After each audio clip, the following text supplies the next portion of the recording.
Hey buddy, you want to leave me alone? There's something at the end of the hallway that keeps making noise.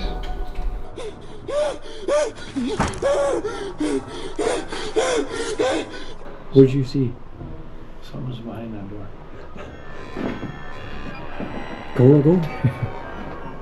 Can't spend a lot of time on the phone, so give us something quick. Okay, they want the major population centers wiped out. Andrew Duffy is a fitness-centric content creator here on YouTube, but Andrew has a secret that most people who view his content might not know. In his free time, he likes to explore abandoned buildings and has even taken a dive into the paranormal. During this particular upload, Andrew and another cameraman are exploring an abandoned house that is said to be haunted. Unfortunately for them, they're about to find out exactly why no one lives there anymore. I'm getting out of here. Oh, shit. Danny. Danny.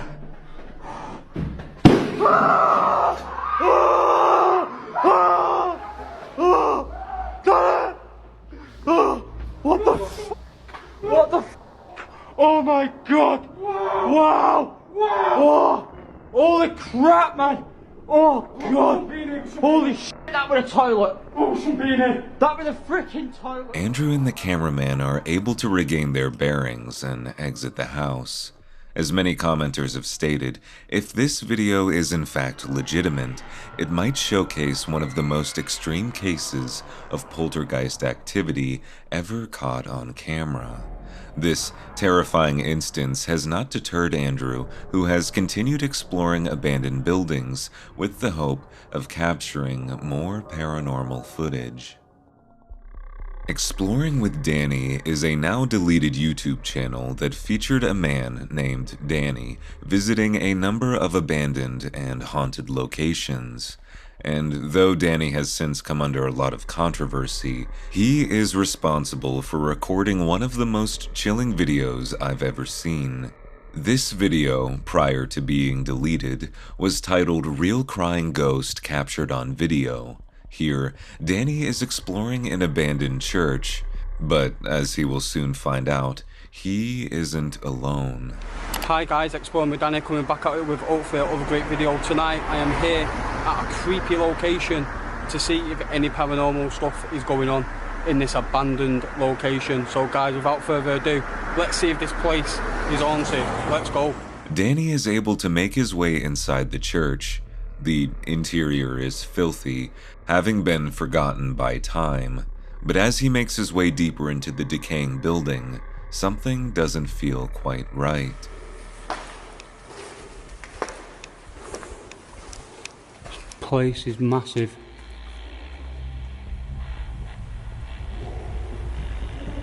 I thought I could see a pair of eyes then.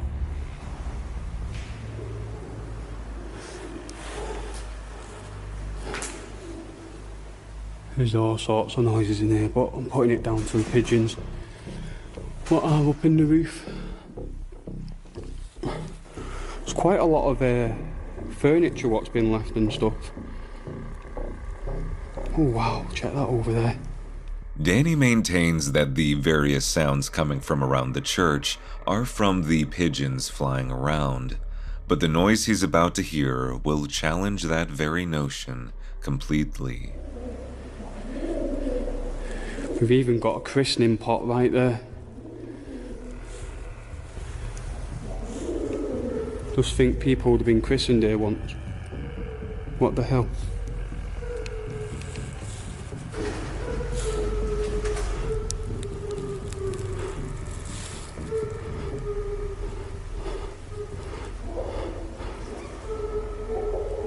Is that a pigeon?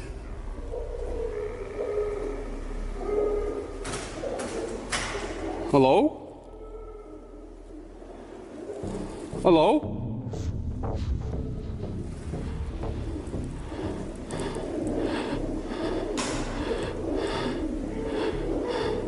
Hello?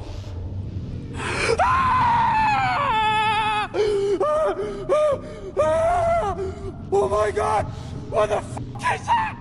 Ah! Get me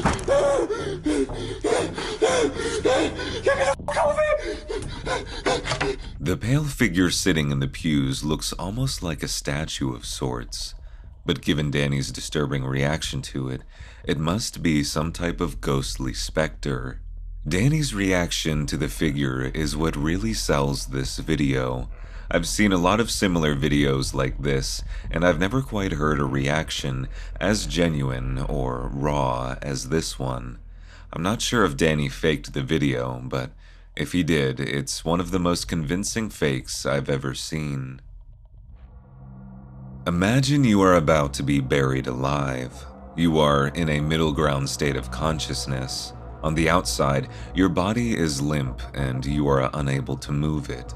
On the inside, your brain is fully active and aware of your surroundings. People think you're dead, but you are unable to talk and communicate with them that you are still very much alive. This would be the setup leading to this disturbing video.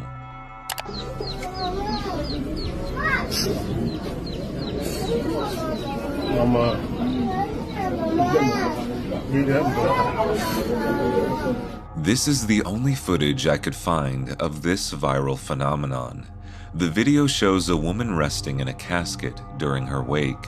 There is very clearly a sheet of glass placed over her, but as people come up to visit her, none of them seem to take notice of the fact that her eyes are wide open.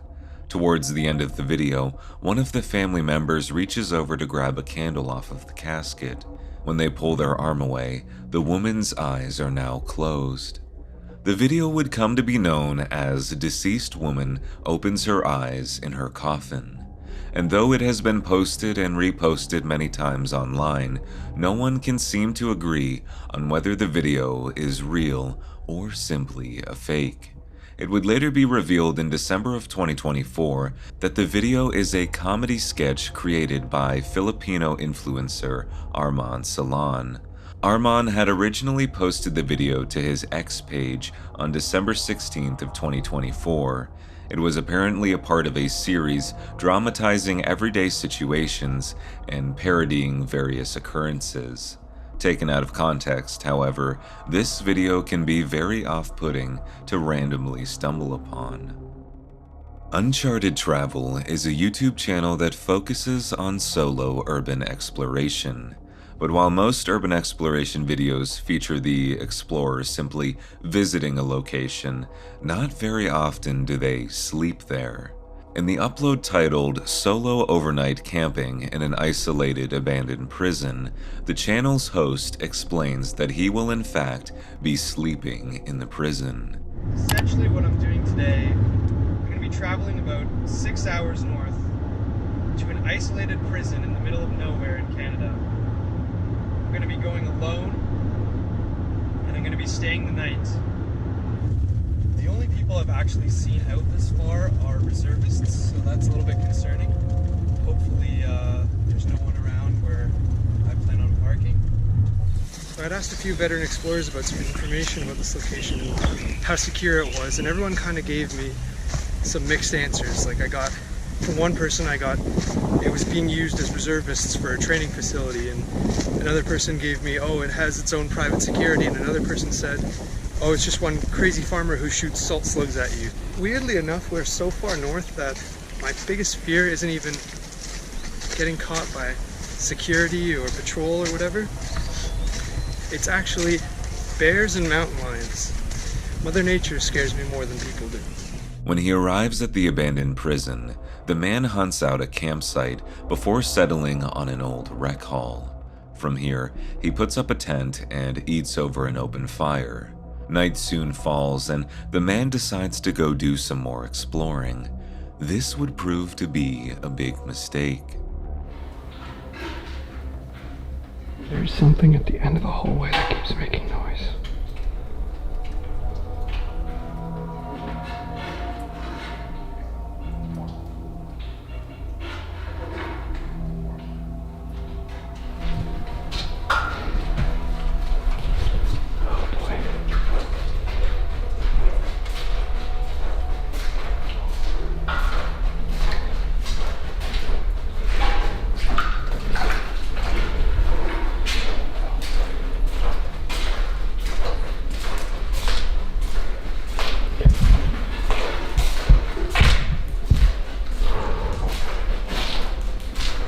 swear it came from this room at the end.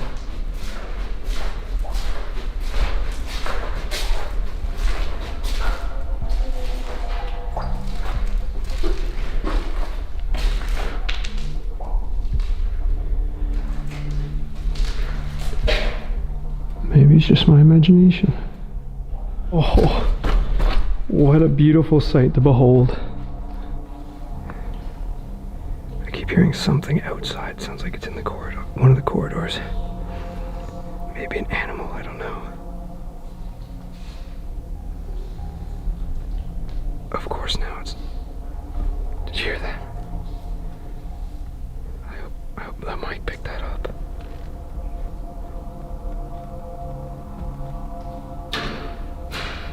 Okay, let me get my shoes on. We're checking this out. He had Fox earlier, so maybe it was one of his buddies. It sounded literally just out in this hallway.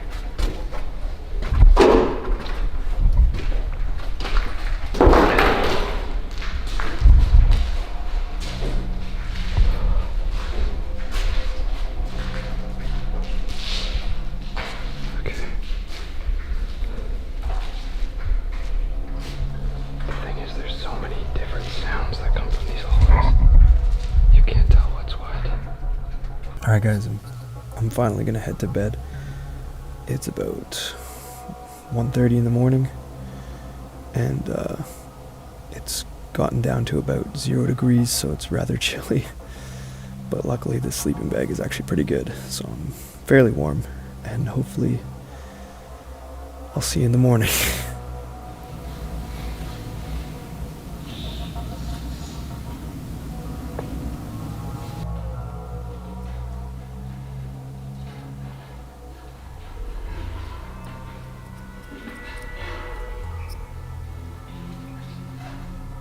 Holy, there's a coyote outside. Right outside my tent. Hey buddy, you want to leave me alone?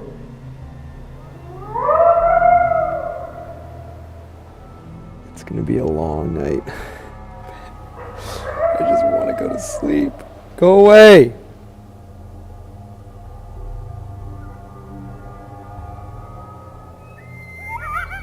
Go away!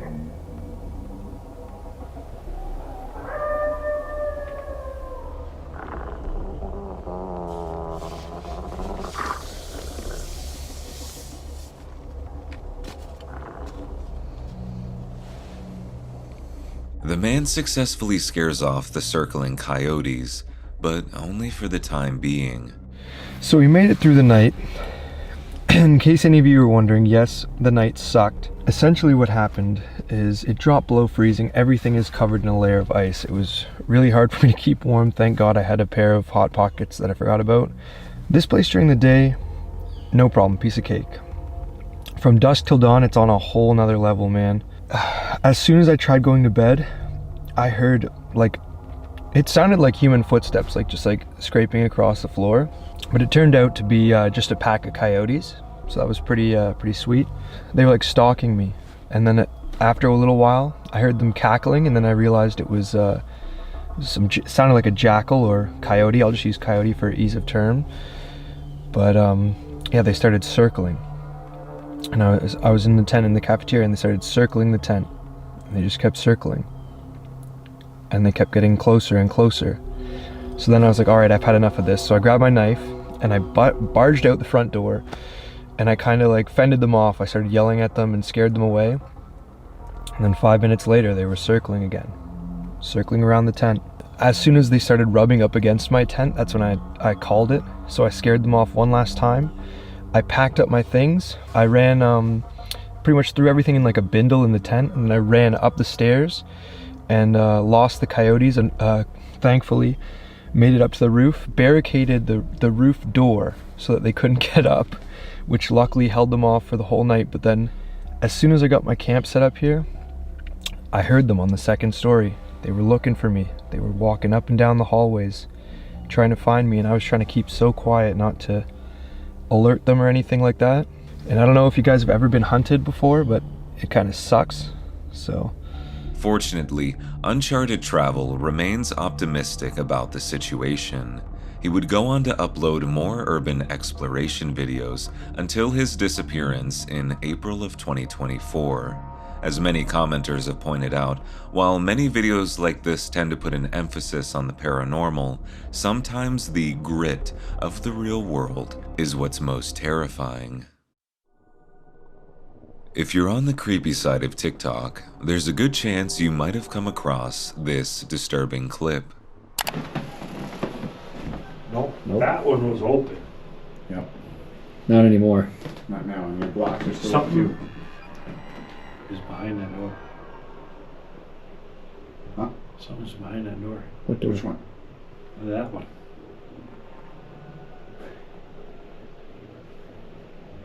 That door. How do you know? I saw it. What? What'd you see? Something's behind that door. Go look behind the door. He can't even look over there. Go look behind the door. What you've just seen is an excerpt from the YouTube video titled "Taking My Dad to the Most Haunted House in the Midwest" from the YouTube channel The Paranormal Pursuit. The channel's most popular video features the show's hosts visiting the same haunted house, which is known as the Boyd House. This video proved to be so popular that the men decided to return, but this time with their father. We are off, gang. It is 12:24. Got all packed up. It's time to do a little ghost hunting. Is that one of those Stanleys? Damn near. You probably want a Stanley, don't you, bro? Oh, hell yeah. Oh, hell yeah. What'd you say? Well, so hopefully we survive this. We ain't. We ain't. We ain't. The men make the 2-hour trip to the Boyd house. After doing a walkthrough of the house, the men set up various equipment around the house. Cameras, microphones, radios, anything to capture paranormal activity. And while it's relatively quiet at first, it doesn't stay that way for long. Nope. That one was open. Yep. Not anymore. Not now. And your blocks are still Something is behind that door. Huh? Something's behind that door. What door? Which one? That one.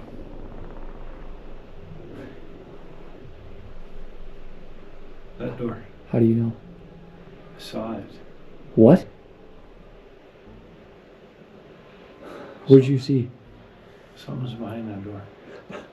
Go look behind the door. He can't even look over there. Go look behind the door. Go over there with the dang king. Go look over there. Nothing's there, bro. Kid? Was that a Something's kid? behind that Was door. that kid size? I don't know. When did you see it? Just now? Yeah. On the corner of your eye or something? Yeah. Something's behind that door. Like hiding? Hey, is somebody hiding from us? You don't have to hide. Ultimately, the men are unsure of what is behind the door. The father seems to be really unsettled by the situation, prompting the group to take a break. They spend the rest of the night trying to make contact with spirits in the home, but receive varied results. If you got something to say, tell us something. What's your message?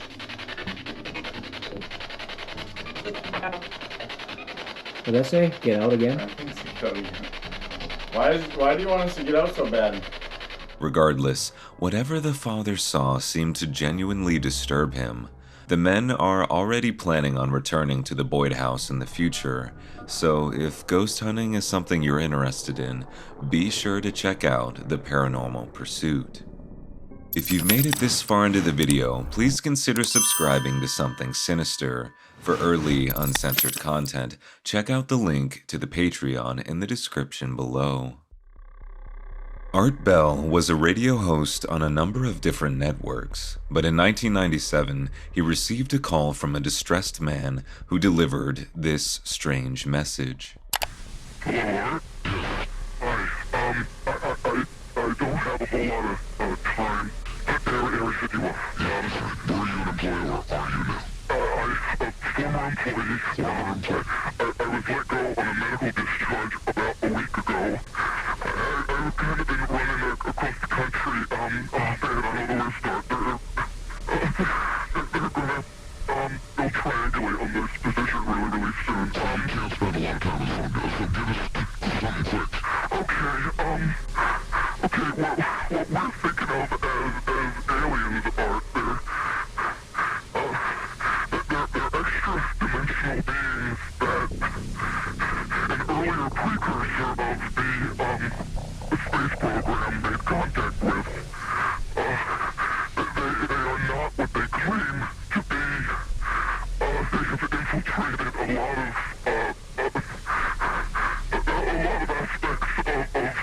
military establishment, particularly the Area 51. The disasters that are coming, the military, the government knows about them, and there's a lot of safe areas in this world that they could begin moving the population to now, Art. No, they're not doing it. They are not. They want the major population centers wiped out so that the few that are left will be more easily controllable.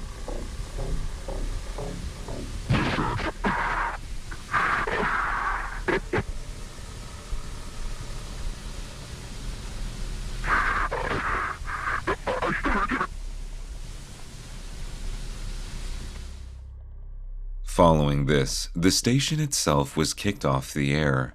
It took Art roughly 20 minutes to restore the signal. But the story doesn't end here. The following year, the now dubbed Area 51 caller called the show once again. The East of the Rockies, you're on the air. Hi, Art. This is Brian. Hi, Brian. Hello. You didn't disconnect me before, did you? Were you on earlier tonight? No, not, towards the end of the last hour, you said, East of the Rockies, you're on the air, and your voice was immediately replaced by the operator saying, your party has not connected. Oh, well, see, as you can now tell, I don't screen calls. So right. What happened, obviously, was that I answered the phone just at the very instant that you had been ringing as long as they were going to let you ring. Yeah. And so that occurs, obviously, sometimes I go to a line and it's dead and nobody's there, and that's what's happened. You know, we're on the cusp there. Anyway, I'm glad you made it back through. Yeah, you got all my paranoia buttons running. I always get very nervous when I call you. I'm Brian. I hung up on you last week. Oh, I see. And I just figured, damn the torpedoes.